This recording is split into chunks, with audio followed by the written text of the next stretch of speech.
my instinct was to just start singing Big Time Rush again. I mean, I guess that could be our opening jingle. I think I do not want to get Disney copyright, but I will. Would they hunt down the first few notes of Big Time Rush off of a podcast that has a total of 3 people who've ever seen it? I mean, we should be afraid. Disney would be that petty. Yeah. Okay, hi. Welcome back. This is Sober Mythology. This is Sober Mythology. You've arrived. If you for some reason were like listen to our first episode and we're like, oh my god, this is the greatest thing ever, which we're here for you. Like, let's make it clear, we're here for those people. You have good taste. Yeah, welcome. But now we have crisp audio. You know, so your reward for getting through episode 1 is this crispiness and the vague sounds of me flipping through my book. Oh my gosh. ASMR with Sober Mythology. ASMR. You could fall asleep. Please don't fall asleep. No. I feel like we'll give you nightmares. Like the really weird ones. They're not going to be nightmares. They're just going to be like weird jumbles of stress dreams. You're just going to be like, this is just mildly uncomfortable. Like, do you ever have stress dreams about your pets? Like, all the time. Yeah. I keep having this one where my guinea pigs will jump out of their cages and I have to keep scooping them back in. You told me about this one, yeah. Yeah. It's just like why them? Maybe this is like what happens when you have children. Your brain like designs itself to stress out about your weird things you're taking care of. Mm-hmm. But oh my gosh, glorious. Okay, so if you're new to Sober Mythology because you were like, you know what, episode 2 is where it's at. What are we about? Let's tell them. Let's let them know. We are going to be covering the Trojan side. And then we're going to discuss the events leading up to the Iliad, hopefully. Yes. Also, we're a podcast about Greek mythology. Oh, yeah. Greek mythology specifically at the moment. Yes, we may get into other mythologies, but at the moment we're handling our expertise, Greek mythology. We are not wrong, but we are unsourced. Do not cite us. I mean, it's like accurate to how the ancient Greek people would have experienced it through oral tradition. We're doing oral tradition right now. We are, what's it called? Method acting? We're doing method acting. But like with fancy microphones now. Yeah. And a podcast. Yeah. So after all that, okay, let's get into this. Last episode, we covered all of our beautiful Greek heroes, which are the more important ones because they have long princess hair. Because they have long princess hair, as we established. Now we're going to get into like the other half and some other important people. So do we want gods or Romans first? They're not Romans, they're Trojans. See, I think I did this last time. You'll see why in a minute, but gods or Trojans first? Let's do Trojans and then we'll do the gods. Okay, so on my list, this book, I have a book. If you can hear it, it's a book. First Trojan, Priam. What's our takes on Priam? What do we think about Priam? Priam has a lot of children, and that's the main thing about him. Like, he's king of Troy, and that should mean that he's super cool or whatever. But his main thing is that he just has a ton of children, and those children are just the entire Trojan army. I know, right? Like, I feel like the entirety of Troy is just funded by him. Like, okay, I feel like his children are more like a bunch of different Greek cultures got the Trojan War, and they all want to be like, well, our culture had this one Trojan kid, and they just kept making people up. Poor Hecuba, I swear to God. Yeah, Hecuba has birthed too many children. Hecuba is like Priam's wife, and Queen of Troy, and she has too many children. Yeah. You go through the Wikipedia list of all their children, and it's just endless, and half of them are slain by Achilles. And it's like, so many are slain. Girl, this is what you birthed them for. You birthed them for this specific purpose. Like, no, literally, the Wikipedia lists are wild because clearly they're just like citing places. But like, there's only like 3 maybe important children. Right. Hector, Paris, Cassandra. Yeah, basically those are the only ones we're going to cover. I'm sure in the Iliad there are more important ones, but like... Well, no, they mostly just die to Achilles. As my list seems to be insinuating. But yeah, so Paris, Priam, no, not Paris, Priam. I'm going to do this a million times. Their names are too similar. No, Priam, what I think is really interesting about him is he's portrayed as being like a lot kinder, a lot more peaceful, old at least. He's very old. You know, like you got all these Greek heroes and kings and they're all filled with rage and madness and they're like, no, woe is me. But like Priam is just kind of chilling, and he's like, this is kind of, I'm like protecting his family, but he's like too old. He's like a grandfather because like Hector literally has children, so he's one of the oldest kings, I'd say. Because like the Greek side, they all had to like leave their homeland, so they left all the old dads behind. But Priam is home and he's old. But Priam is, yeah, exactly. No. And that's, it sucks for him, certainly. Oh, I had finished reading Electra. Last time I didn't finish reading Electra, and I did. And basically there's this big thing with Clytemnestra, and like all the freaking counselors are just old men. Yeah. And so that's what's happening to Priam, except he's like the only important old man, and he's in charge. He is the only important old man. I mean, I don't know if he's that much in charge, because I feel like Hector does most of the in-charge stuff, and he's the protector of Troy and everything. Yeah. Priam is just there to like grieve his son. He's mostly there to grieve his son, which is not important, because it is... Right, that is kind of the center of the Iliad. Oh, absolutely. Yeah, so that is Priam. He is unproblematic in the sense that even though he's had like 40 kids and probably like 8 wives, he doesn't seem like he's attacked any women, which is... Well, he's problematic because he let Paris live. Yeah, that's the most problematic. But like, I'm more forgiving to someone being problematic for letting their son survive as opposed to being problematic for attacking women, which is like most men. This is true. Right? Absolutely. So those are our Priam takes. Okay, Paris. In this alphabetical, well, it's not alphabetical, it's just in order. Paris. Let's get into the juicy man, the myth, the legend. He's just pathetic. That is his main trait, is being pathetic. It's frustrating when someone is pathetic, but they still get away with stuff. Like, okay, Paris, he goes, and he's like, well, we have to cover how he like was born first. True. Okay, so let's start there. Okay. How was he born? So Hecuba was his mother, because Hecuba is the mother of half of Troy. She's like the Zeus of Troy, but consensual. But actually doing the work. Yeah.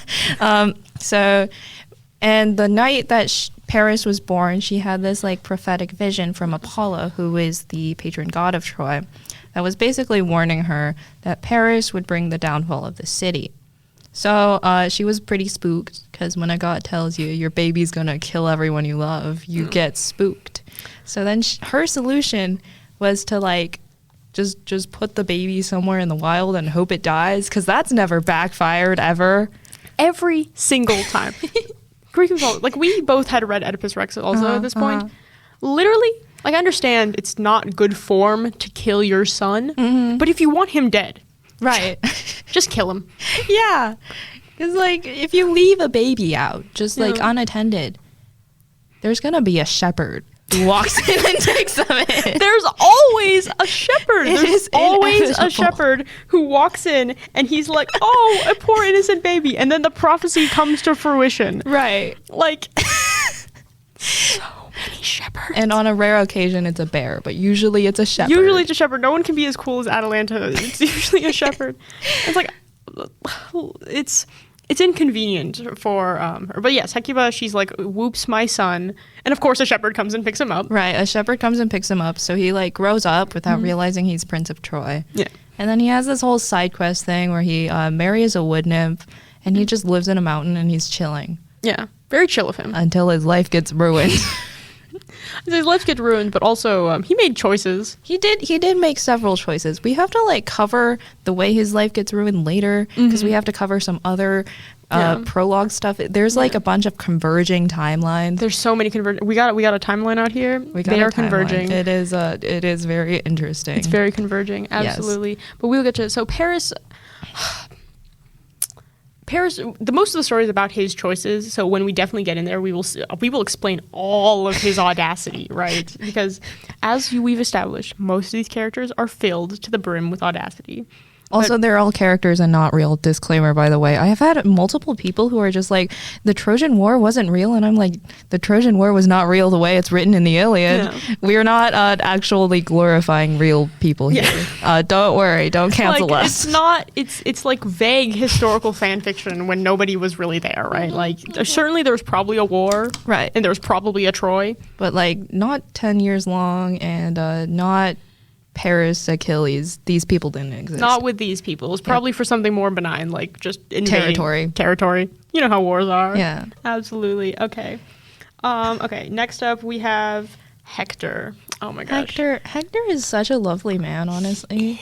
He just wants like a cottagecore life with his wife and child, and instead he has to go out and like kill people.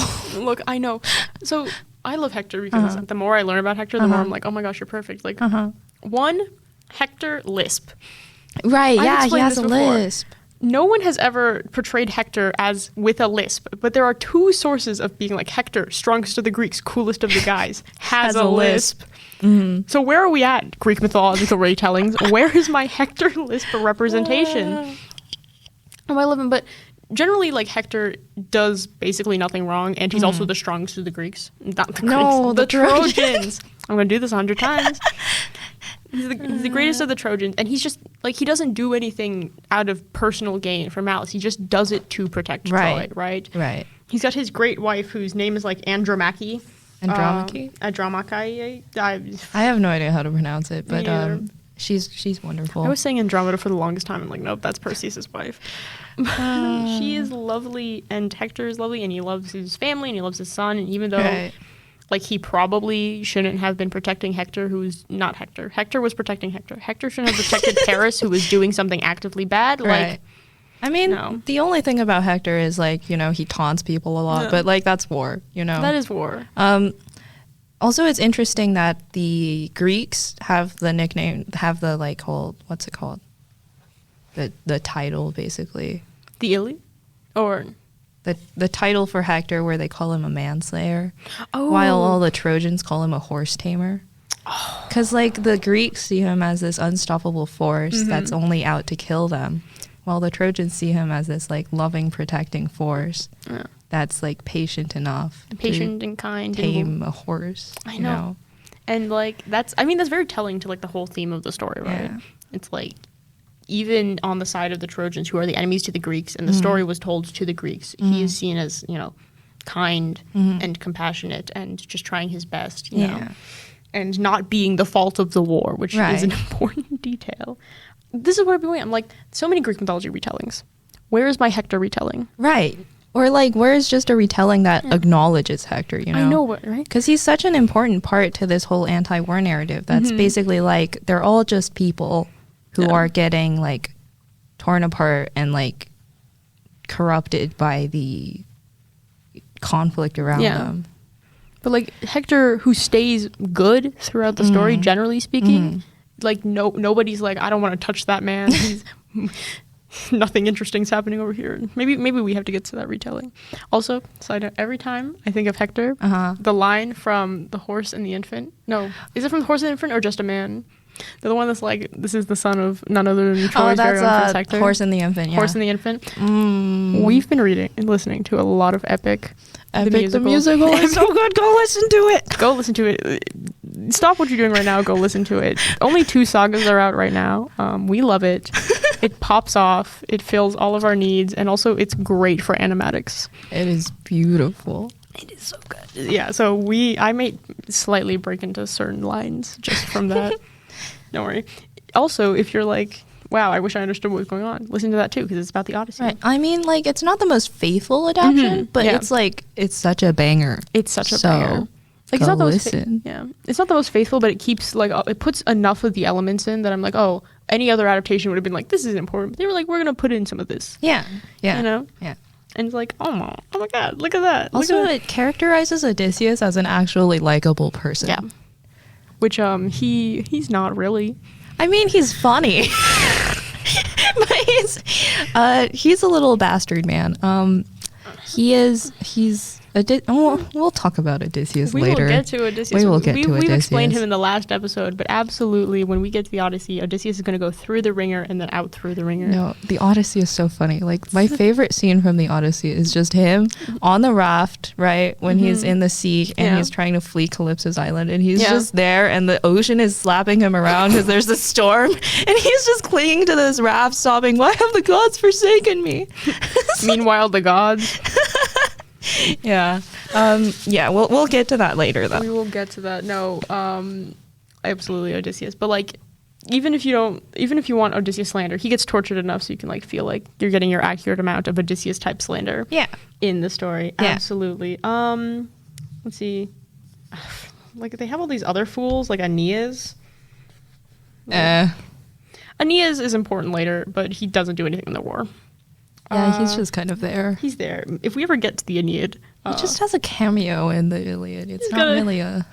You know, when you're watching television and the like, all of a sudden the random character gets a weird amount of screen time, and like the framing of the camera like puts it all in shape, and you're like, I don't know who this is, and then you later find out it's like, oh, it's the most important character from the spin-off series. Yeah.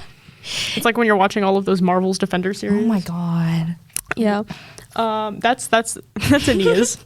Which is weird because this was before Aeneas.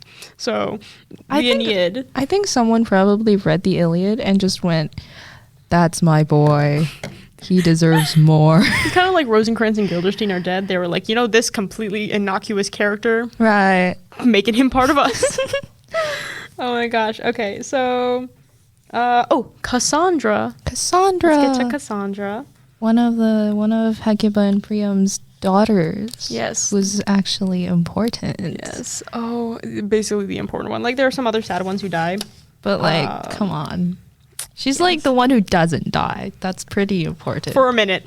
Well, for a minute, yeah. But yeah. Bad things happen to her. Yeah. I think Cassandra is swag, but I'm very disappointed in the Greek patriarchy for not understanding the potential of Cassandra's character arc. Because all she gets to do is literally just fulfill the terrible path of her prophecy as opposed to like do anything different with it. Like Cassandra's prophecy is basically she can predict the future but no one will ever believe her. Right, because Apollo was an absolute jerk to her and gets hissy when he's rejected. Yeah, like it's like, wow, Apollo. It's like smooth moves. You really showed her.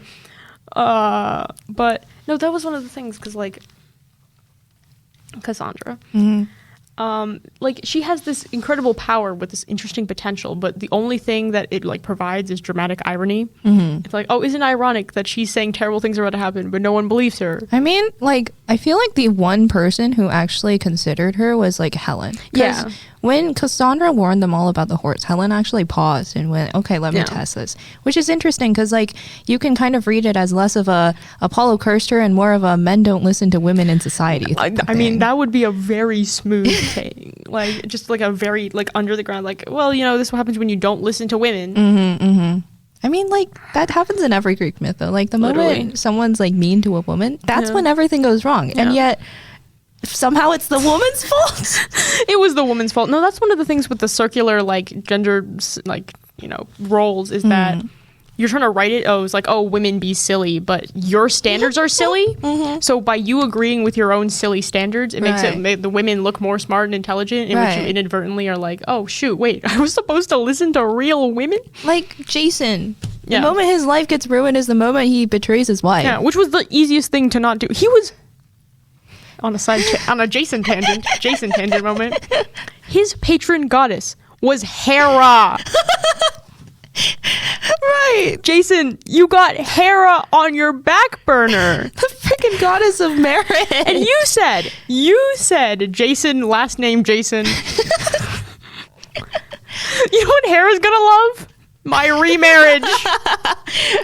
Right, totally not what Zeus tries to do to her all the time. Totally, like it's totally not in character for her to take retribution on adultering husbands. Never happened before. Right. I mean, she loves Agamemnon. For some reason. Which is a bad thing. Like, look, Hera, you should have chosen a better fave. Different. At least Clytemnestra was there to fulfill Hera's more need. Right, like why didn't she just like look at Clytemnestra and go, this one? That's me, baby. That's me. I'm gonna project onto this scrunkly. I'm gonna project onto this. This woman represents all that I am. I'm angry at my husband. Maybe it's like a form of jealousy. She's just like, I wish I could kill my husband. I mean, this was before Clytemnestra killed her. Because like Literally, Agamemnon is so funny. He starts the Iliad by going, I love my sex slave more than my wife. And then the very next scene, Hera's like, I love Agamemnon. You can't let Achilles kill him. And it's like, stop it, Hera. You have so many better faves to choose from. You got so many better faves. Like, Achilles isn't even one of Zeus's sons. What is this form of destruction? Right. Also, like, why do you like Agamemnon? Nobody likes Agamemnon. No one likes... maybe Hera just feels bad for people nobody likes for some reason. It's like good. Like, literally, he said the state... Hera. Oh my gosh, Hera's so goofy. But speaking of Hera and the gods, let's get to the gods. Whoa. Great transition. We have the best transitions, We're so okay? professional. We got the transitions just like my audiobook got the transitions from Greek to Roman, okay? It's like they'll be like saying this phrase and then they'll be like Jove. I'm like, okay, sure. Oh. Because the way they did the translation was from the Latin version. Oh. And so even though like the story was probably saying Zeus, they were like Jove. And I'm like, Oh, okay. no. That's a vibe check. That's a vibe check. You always got to check to see if your Greek mythology people are using the Roman names because... Yeah. Oh my god, when they call Odysseus Ulysses, it pisses me off. Every time I just think of Ulysses S. Grant. Exactly, or a friggin' squirrel. Or that squirrel! No, Ulysses is just a guy. Odysseus is a very specific guy. He's a very specific guy. And like it's called the Odyssey, not the Ulysses. Ulysses? It's gonna become a thing one day. Someone's gonna be like, and this is the Ulysses. No. Please don't. Please no. But, oh my god. Okay. Do we want to go over every... No, we don't want to go over every single god. But we'll go over... Okay. We'll go over the important ones. The important ones. Zeus. If you're even slightly familiar with Greek mythology, you know of Zeus. Even if you're not, you know of Zeus memes. So what is Zeus?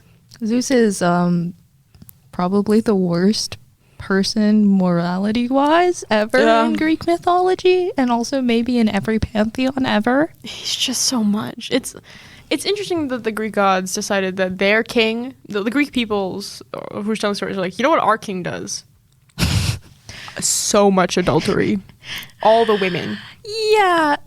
He just, everything that moves is something he has to take his pants off for. And it's just like, he's not even wearing pants. He's wearing a tote.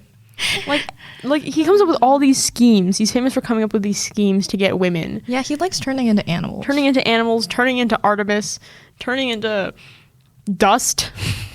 Turning into their husbands. Sunlight. Turning into sunlight, turning into their husbands. Yeah, Zeus is not a fan of consent, which makes him very bad. We don't like Zeus. Bad. But like, what are... He's not a fan. But he's also the god of like justice and oaths for some reason, which is like, dude. The fact that oaths and marriage are apparently two separate things. It's like, well, you kept an oath, but like marriage, that's loose. I think oaths are between men and men, and then marriage is between men and women. You know, men. So obviously, you can't wrong another man, but a woman. Me and the boys. Looking for beans at 3 a.m. No, but like he is the oathbreaker, right? And so it was more of in Greek times, it was less of like we got to be like that guy, and more of like, be careful of breaking your oaths because Zeus might wreck your time. Right, yeah. Or Hera might wreck your time, right? Yeah. So it was more of like a cautionary tale that like... Yeah, like the Greek gods aren't role models. They're very like human. Yeah. They have a lot of flaws. Yeah. Absolutely. They're symbols and they're like concepts and they're immortals, but they're not. Yeah. You're supposed to like, some of them are supposed to have the temperament of the nature they represent. Like, you can be like, Demeter's kind of weird, but she's not supposed to be Persian. She's supposed to be like how I feel nature is when all my crops get burned up, what am I thinking Demeter is feeling right now? Yeah. So that's one thing to take care of. Like, we will have our stands and our faves. Most of them are problematic, but part of it, they're not real and they're not even really people. Yeah. Beautiful. Also, Zeus, other than being an absolute maniac, is supposed to also be very strong and capable. He defeated the Titans in the Titanmachy. He fights people. He fought Typhoon. Yeah, but he also got his tendons ripped out by typhoon. Yeah, he did need a little bit of help, but he got through it. You know, sometimes you're struggling and you just gotta have. They should have left him in the cave with his tendons ripped out. That would have made everything better, actually. If only Greek society solved by Zeus's lack of tendons. Yeah. Oh, imagine if like the Greek cycle continued and Typhoon was the next god, and everyone just was under the Typhoon pantheon. I don't know about that one though. Maybe they should have like let Zeus destroy Typhoon and then had like Dionysus come rip out Zeus. Have we considered a democracy where we vote in the coolest guy to be our king? I vote Hestia. I vote Hestia to be our king, and she'll just chill out and they'll all have family dinners. I do trust Hestia. Oh my gosh. So he has some characteristics, right? Powerful, but an absolute maniac and a weasel. And he's definitely being manipulated by Thetis in the Iliad. Right, but also in the Iliad, he tries to like appear as though he's not taking sides, right? Yeah, but he's a total liar. Yeah, but he's totally is. But he's like trying to not because he doesn't want anyone mad at him because his wife Hera really loves the Greeks. Yeah. But then his like some of the other gods like Aphrodite really love the Trojans, and he's just he doesn't want to get Zeus doesn't yelled listen at. to his wife. Zeus in no way has considered his wife's opinion important. Yeah. There's the Iliad also takes place shortly after this failed like uprising by Hera and Poseidon, Apollo. I think Athena was also part of it. Yeah. Athena's such a daddy scroller. I'm trying to imagine. Yeah, he forgave Athena immediately. Oh yeah, but the rest of you fools, everyone else got punished. I remember because he forgave Athena. Athena was like, "It wasn't me, Dad," and he was like, "Makes sense." Yeah. So like they tried to like chain him up, like and like I forget what they did. Did they like dangle him over Mount Olympus or something? I think that's what they did. They like chained him up somewhere and just had him dangle like a pinata.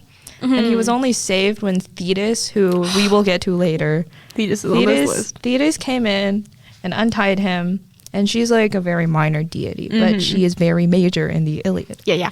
Thetis came in, untied him, and he's now in debt to her. This will be important later. But also, because of this uprising, he's really mad at his wife throughout the entire Iliad. Yeah. And it's actually quite sad, because she gets like really quiet when he gets mad at her. And it's just like, Hera, leave. Hera, leave him. He doesn't respect the institution of marriage. The best thing you can do for marriage is leave that man. Yeah. But, we will get to all the juicy details. Okay. But that's Zeus. Poseidon. Yeah. Poseidon. What are our Poseidon thoughts? I mean, he doesn't feature as much in the Iliad as he features in the Odyssey. Yeah. Because, like, right now he's just kind of there. He's chill. He's not doing anything. He's just chilling. He's a water dude. Generally, Poseidon is the manifestation of the ocean, so he can be very temperamental, but also he can be chilling. Yeah, but right now they're on land, so he doesn't matter. It doesn't really matter, no. But we will get to him in the Odyssey. Because then Odysseus is at sea, and we all know who controls that. We know what happens when you get on a boat. You float away. Oh my gosh. Hades actually makes one of his first historical appearances in the Iliad. Oh yeah. Wow. Congratulations, Hades. Hades doesn't have was it Mycenaean or Minoan? I think it must have been Mycenaean. Hades doesn't appear until, historically, from what I understand, he doesn't appear until the Iliad. So there's speculations of like, who is Hades? Right. Because Persephone has appeared before Hades. Yeah. As like the queen of the dead. Yeah. And so Hades first makes his like appearance as the guy who rules the underworlds. He doesn't do anything in the Iliad, but he's just there. He's there, and he's, of the three brothers, the least antagonistic to women. Yes. Which is a low bar to clear, but surprisingly hard. They're all married, At least Amphitrite, who is married to Poseidon, is like chilling. Yeah, she gets to pet fish. She gets to pet fish, and like she's like, okay, whatever. Which is cool. It is cool that they have that arrangement worked out. But like, you can just be Hades and be like good and in love. Yeah. And not cause trouble. Okay, so we talked. Hera is next on the list. But Hera, she does some shenanigans in the story. Right. We like kind of covered her problematic fave of freaking Agamemnon. Yeah. Yeah, she is very into the Greeks. She really wants them to win for whatever reason. I think just to spite Aphrodite and to spite Paris for not choosing her in that apple shenanigans. Yeah, that's why Athena and Hera are... Yeah, okay, we'll get to the apple shenanigans. We will get to the apple shenanigans. No, but Hera is important. She's the queen of the gods, and she does throw down. You should be afraid of Hera. Athena. Okay.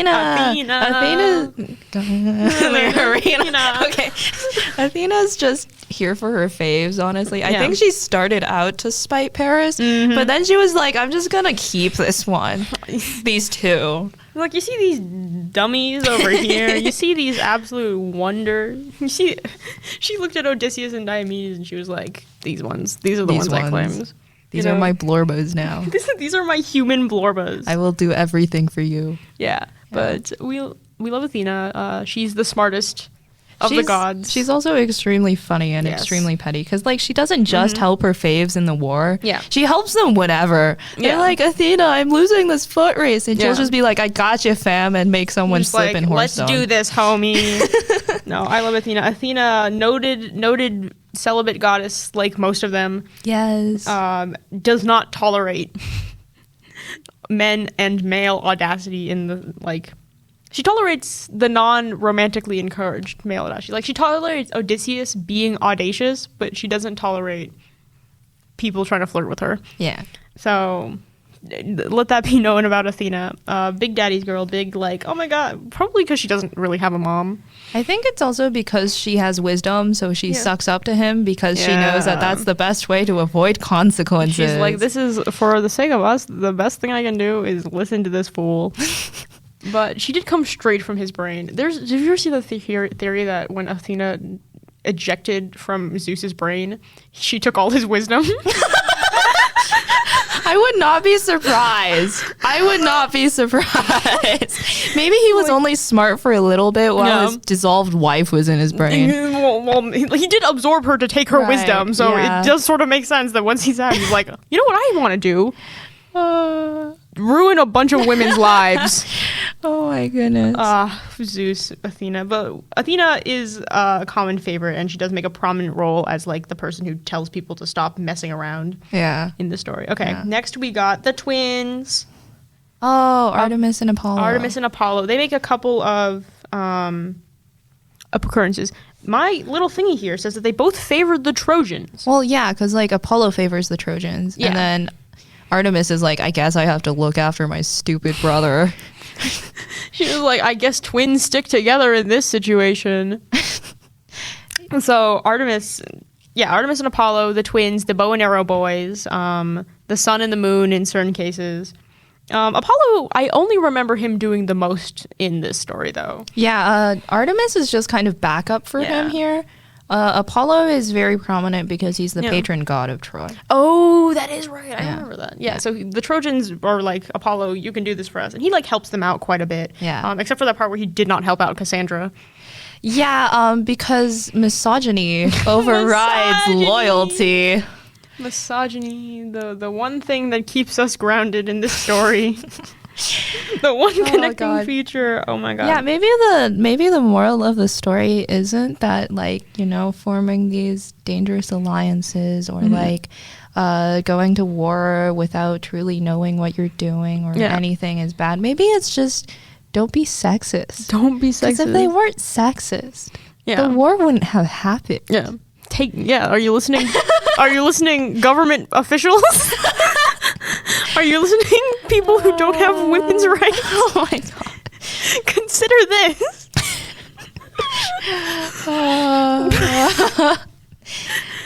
That's our hot political take. Troy fell because they were sexist. They're sexist. You know, that's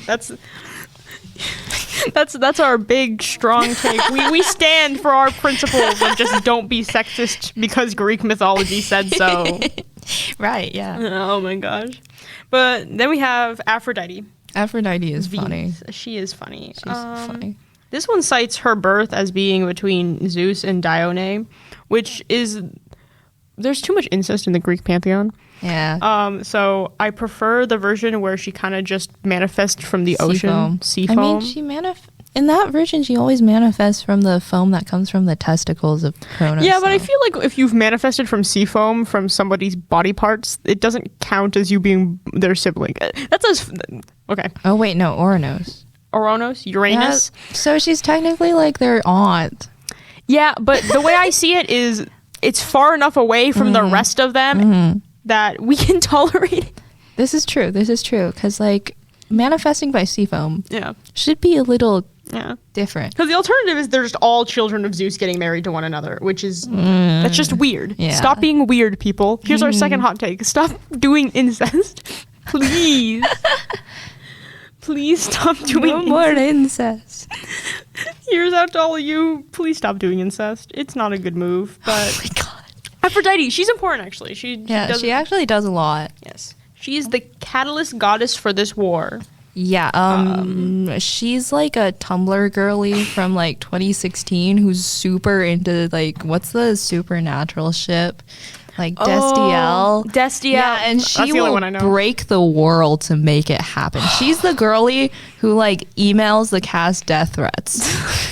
She's the Destiel fan. Not to invalidate Destiel fans. Right. I'm sure I know nothing about Supernatural, I don't but I'm either. sure that that's an accurate ship that has all the validity. We validate your ships. But I'm pretty Aphrodite, sure there's also a ship adjacent to it that's incest, but I forget. there's also a ship adjacent to that. I'm like, because they're brothers, the main two characters. Oh god, but- no. Okay, for all you Destiel shippers, do it more than the people who are shipping the brothers. That's our third, fourth hot take. We're a really spicy episode. No incest. Stop doing sexism, please. More Destiel because the Yeah. alternative is awful. The alternative is pretty bad. No, but yeah, Aphrodite, she's a big shipper, and Aphrodite's always been portrayed as petty or Yeah. like frivolous. You know, Yeah. she's like, I care about silly things like these two fools trying to get together because she's the embodiment of love. Yeah. As opposed to there's a war going on outside and Yeah. people are dying. She's Yeah. like, but Helen and Paris, They're so cute together. how cute they are together. And meanwhile, both of their respective spouses are like, we didn't think so. Wait, Paris? Oh, yeah, Yeah. Paris is married. Paris I keep forgetting that about him. See, we all know that Helen is married because her Yeah. husband comes in and starts wrecking stuff up. But Harris is also married before he gets married to Helen. Yeah, which Like, makes everything a little Paris. It makes Why? it all a little bit Paris-y. Yeah. Like you didn't you had three. Well, we'll get there when we get. to the Well, we'll plot. get there. Yes, We're- yes. So many things we're getting to. Okay, so we've introduced Aphrodite, Petty, Apollo, Artemis, twins, Athena, smart, Hades, dead, Poseidon, ocean, Zeus, horny. We got some extras down here. We'll go fast through. Do you want me to do like a lightning round style, where you just give your first thought on these next couple characters Let's do it. until we get, and we'll end with Thetis. Okay. Ares, Kind of lame, but also kind of cool, but also Athenian propaganda. Athenian propaganda. Hephaestus. He's there, I guess. He's there, I guess. He makes armor for Achilles. He makes, yeah, basically Hermes. He's also there. He just flies around and tells people stuff. Yeah. Iris is here too. She also does what Hermes does, but better because she has pretty rainbow wings. She has pretty rainbow wings.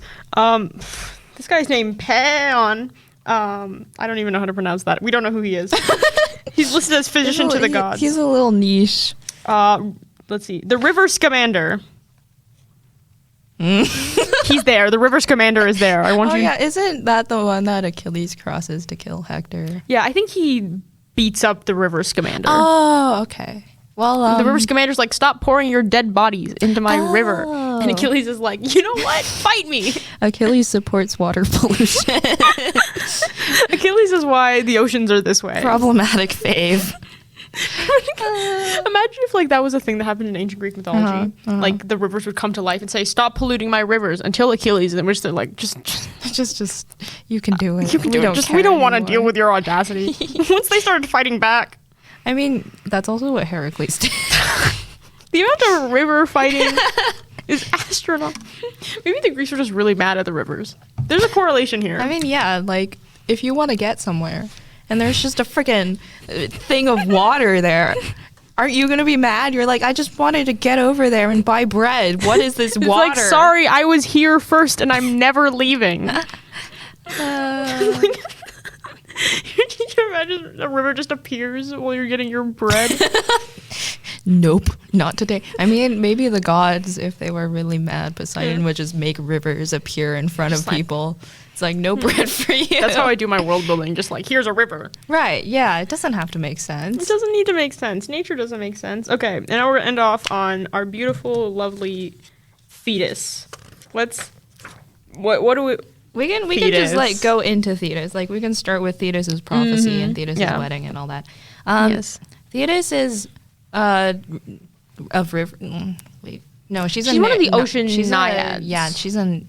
Was it a Nereid or a Nereid? Nereid? Naiad. Oh, I think it's Nereid. Nereid. Yeah, she's a Nereid, and so she was really super pretty. So obviously Zeus was like, oh yeah, I want to hit that. And then Poseidon was like, I also want to hit that. So they were about to fight. And then this prophecy came. And they were like, actually, she's going to birth a son that's more powerful than the father. So both Zeus and Poseidon immediately went, nope, yikes. Because historically in Greek mythology, when a son is more powerful than the father, the son kills the father. Yeah. So they were like, better marry her off to some pathetic mortal. To like, make sure. we gotta...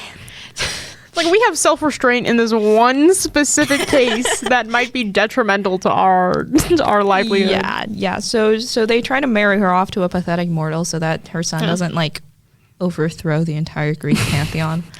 And his name is, like, what is it? It's Peleus. Yeah, it's Peleus. His name is Peleus. There's a lot of P's in this. There's a lot of... Yeah. So Peleus is just this guy. He's kind of just there. Thetis does most of the heavy lifting here because Peleus is old and at home through the war. So Thetis and Peleus get married, right? And at their wedding, something funny happens. Something really funny happens. So they didn't invite the goddess of discord. Not Discord light mode. They didn't invite Discord dark mode to their wedding because, like, Eris. Kind of obvious reasons. Yeah. Like, it's like inviting that one aunt who is always an alcoholic and every time she comes to Thanksgiving breaks one of your cats or something. Yeah. Like, you don't invite her, but Eris is mad about this. Eris is mad, so she does this thing where she, like, takes out a golden apple. And the thing about Greeks is that nobody can resist an apple. So she takes out a golden apple. She says, this is for the fairest goddess. And she lobs it into the middle of the party. Yeah. And 3 goddesses immediately start fighting over it. The 3 goddesses who certainly seem like they would. Aphrodite, Athena, and Hera. You would think Athena would have better things. You think at least Athena would be like, this is dumb? You think Aphrodite would at least be like, I feel like I've used this trick on someone before? It's like, but I guess they have to fight each other for some reason. Right. They're just all really into it. They just all really want this apple. Like, I get why Hera might want it, right? Because Hera has some, like, self-esteem issues after all Zeus has done. Yeah. But, like, Aphrodite is literally the goddess of beauty. She doesn't need this. And Athena has better things to do. Infinitely better things to do. Like, Aphrodite is petty enough that I can believe she'd be like, I'm going to ruin some lives over a gosh darn golden apple. But, like, one of you is at least the queen of the gods. Yeah. So they take the matter to Zeus, right? Because they're all fighting over it. And they, like, and, the rest of the wedding goers just go home. Yeah. So they take the matter to Zeus. And he's like, I don't want to do this because you don't want 3 very powerful ladies angry at you. Perhaps one of the fairest decisions he makes. Yeah, that's probably the best choice he's ever made. Oh, absolutely. Also, like, right after he was almost overthrown by 2 of them. So, yeah. Like, let's make peace. Yeah, so he basically goes and he, like, looks down from, like, sky heaven. And he's like, okay, I'm going to pick some mortal to make this decision for me. And he picks our boy, Paris. Paris! Just like in the plot of Death Note, the worst the one guy. So he, like, looks on the hill and he's like, Paris, you look like you could have your life ruined. Right. So, oh my gosh, I remember in Electra, they're explaining. Basically, Paris, he tells the story, he's like, they all came up to me and they all stripped down and then they all started, like, asking me which one of them is the prettiest. And I was like, Which continues the question, some of you have better things to do. Yeah, I know why Aphrodite would just want to strip down naked. Because she does that all the time. Yeah. But, Athena Athena, you're literally Aero. Athena, you don't even know. This is not war strategy. Like, Athena is so ace. Athena is war, okay? Yeah. She's like strategy war. No, she's literally described as the one goddess who Aphrodite has no control over. Yeah. Which is a powerful statement. She who fights on the front lines of every battle, but love.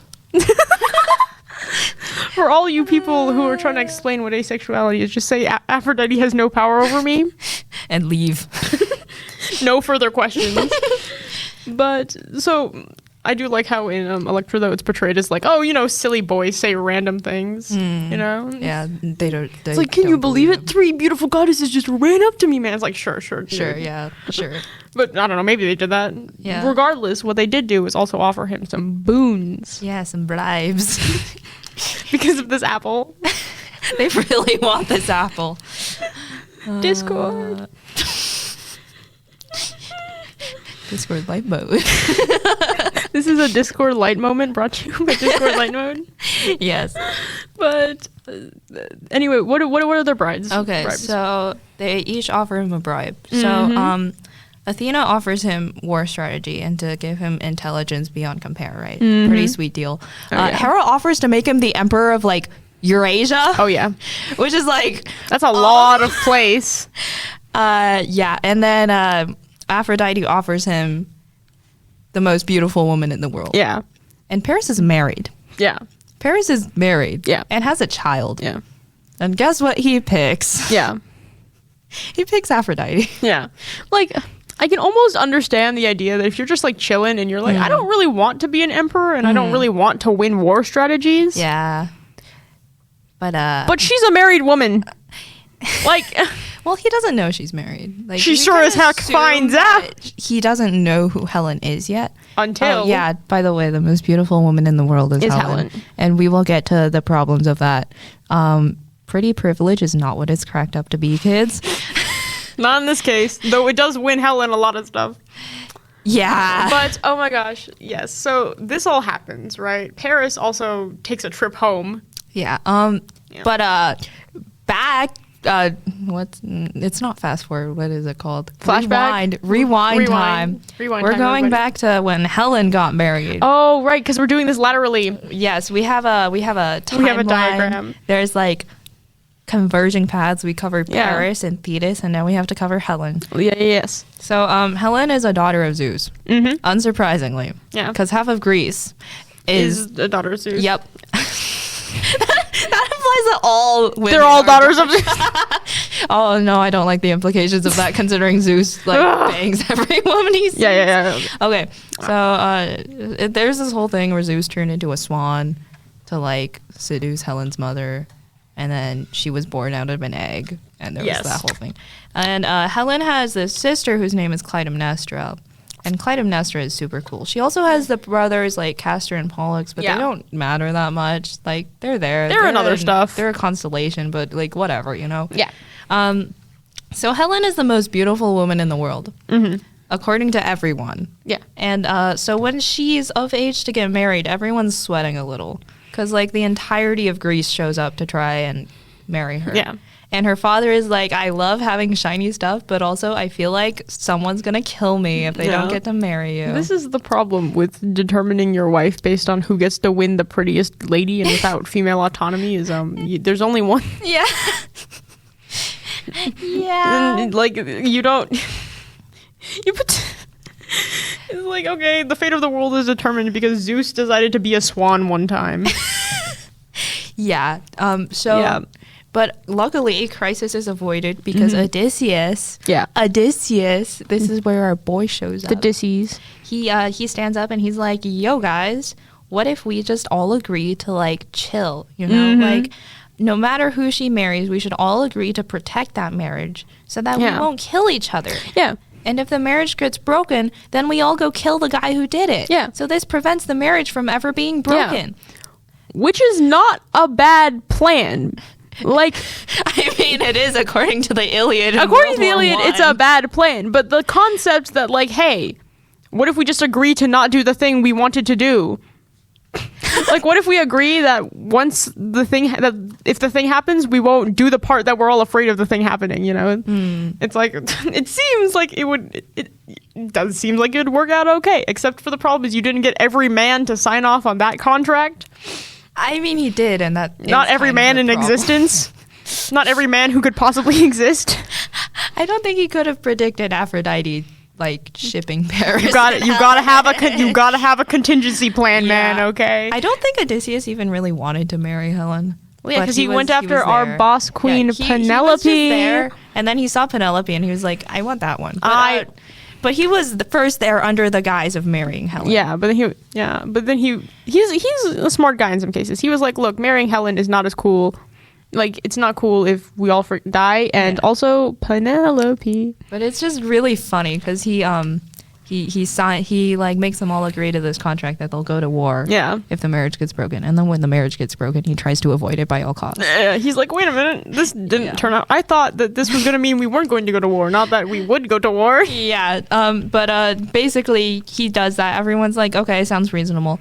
So then Helen picks Menelaus, and Clytemnestra does the awful choice of picking Agamemnon.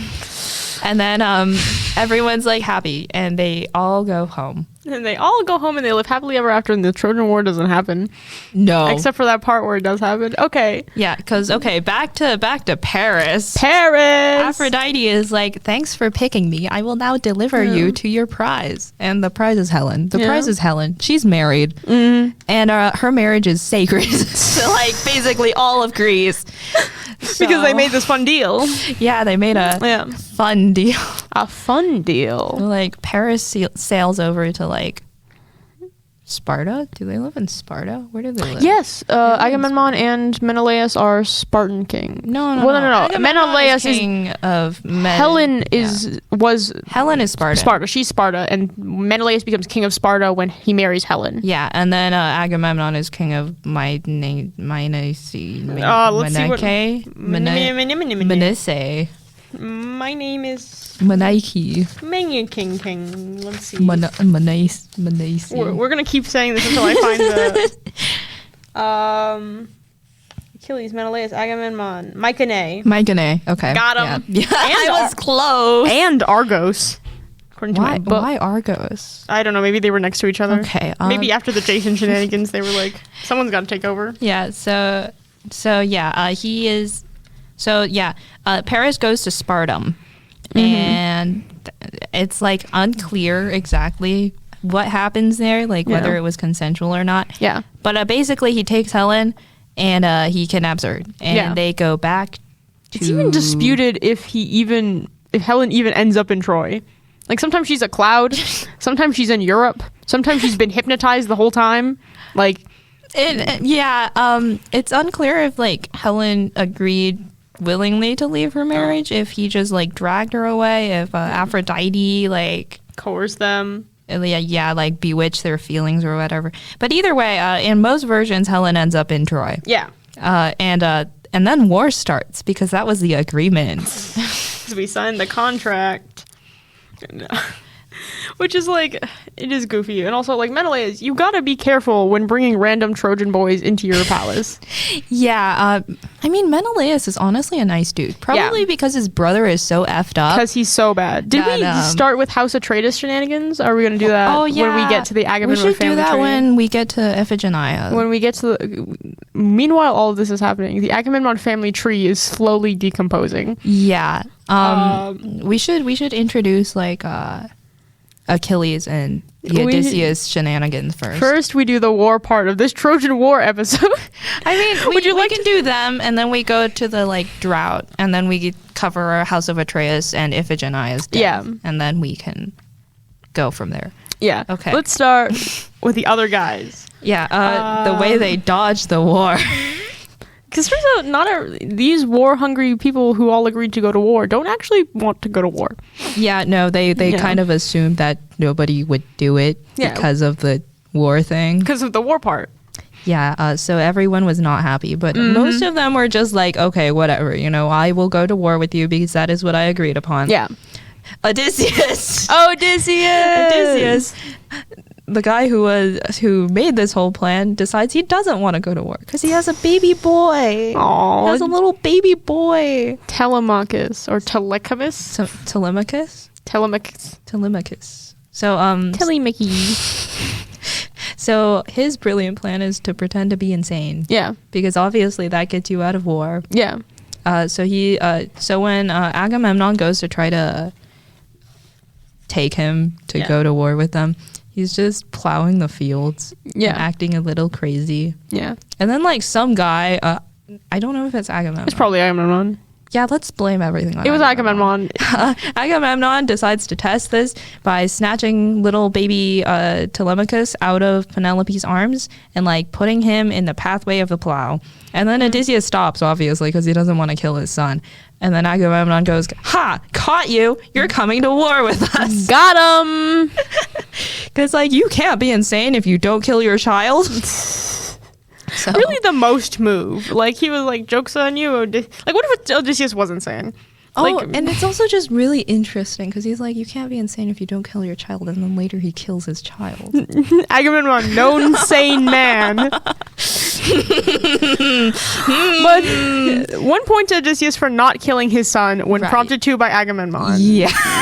So, thank you, Odysseus. thank you for not committing infanticide at this stage. At this stage in the story, Yes. But so Odysseus trying to dodge the war. I think like Diomedes, the Ajaxes, Nestor. There's this one guy named Chaucer who I don't know what he did, but his name is funny to me. Yeah. They all kind of chill. Achilles is the next notable war guy. Yes.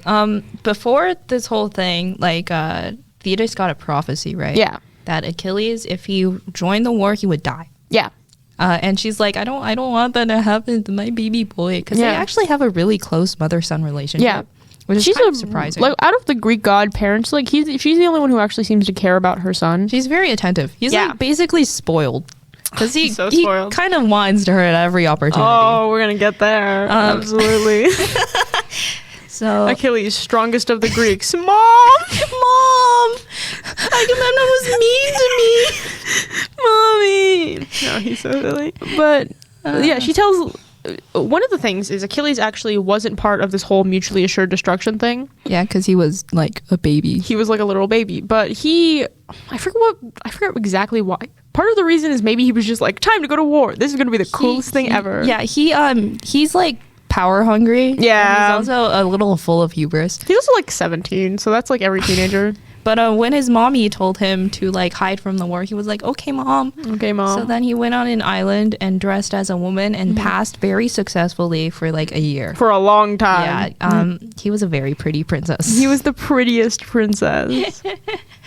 No, absolutely. Patroclus is also running around during this time. Yeah, he's running around, following Achilles. Yeah, doing in his princess shenanigans. But Odysseus, Diomedes pop into, I forget what the island was called. But they were like on an island where they were on an island where they were just chilling with a bunch of girls. And Odysseus, after getting recruited by Agamemnon, goes with Diomedes to hunt down this fabled warrior because Achilles is kind of famous even though he's like 17. Yeah, if not for being a pretty princess. Yeah, because he's like swift-footed. He's so fast, guys. And also he is double prophesied to be the strongest of the Greeks. Yeah, there's a lot of prophecies about how cool he is. Yeah. So you know that you got it good when the prophecies are it's like on your resume you can put prophesized to be great at this job. Twice. Prophesied to also die, but don't worry about that last part. It's fine. No. They don't care about him dying. They just want him to win. Yes. But what happened? Diomedes. They set up a table. Odysseus. They set up their table.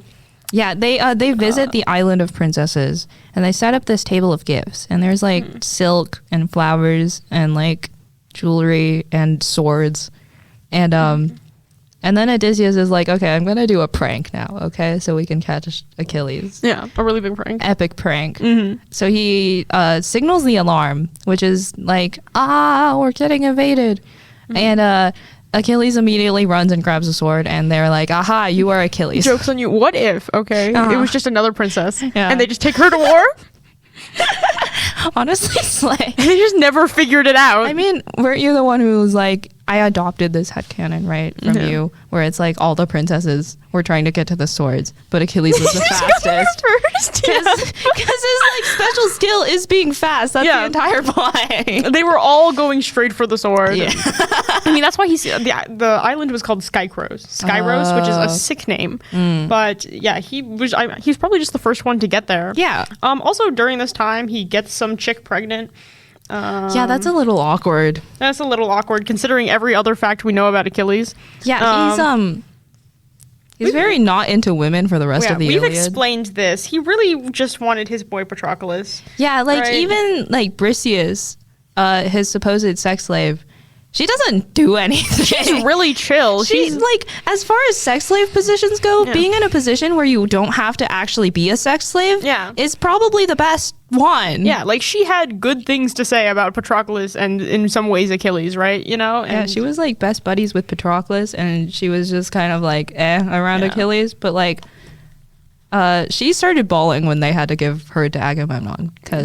I would too. Even if I had like a worse, like not Achilles on my back, I would be like, oh, God, he's not Agamemnon. He's Agamemnon. Yeah, so Achilles, according to everything we know, is not that into women, which makes this scenario where he like impregnates someone very interesting. Very interesting. Not to say that it doesn't become a problem, because from that union comes our favorite child.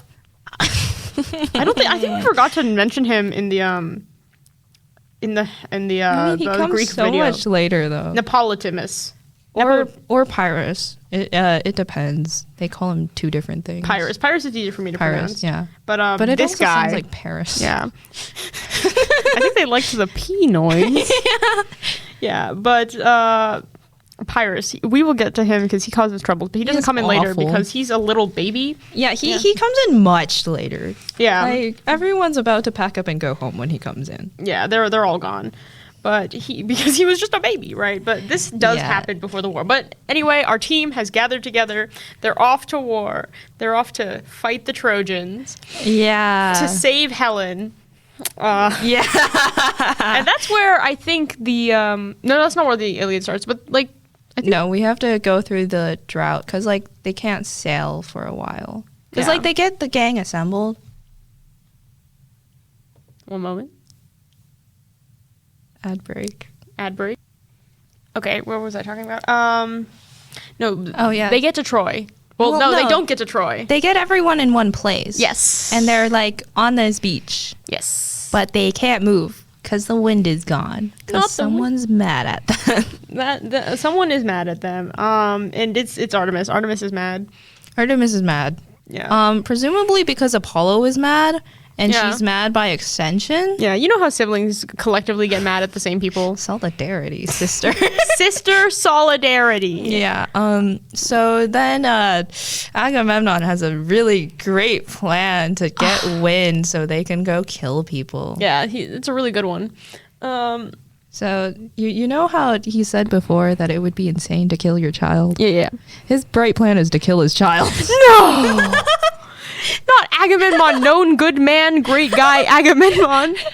But basically, his oldest daughter, Iphigenia, he's got to sacrifice her. He's got to sacrifice her to Artemis, which seems odd because I'm like, Artemis likes like young girls. Like she's kind of protector. She's the patron protector of young virgin women, and Iphigenia happens to be one of those. Yeah. So that's interesting of you, but she's got to sacrifice him. But like Clytemnestra, Iphigenia's mother, is like, would probably say that's not a good plan. Yeah. So he does this thing to get Iphigenia over where he just lies. He uses the ancient art of lying. And he's like, you could marry Achilles. Wouldn't that be great? Which also, of all the guys, we may have stated before, of all the guys, Achilles would probably not be the greatest option here. He's not into women. So, see, the tragedy here is that Snapchat didn't exist. Yeah. Because if Instagram or anything existed, they would all know that Achilles is not into women. They would know it instantly, right? I'm pretty sure they didn't tell Achilles either.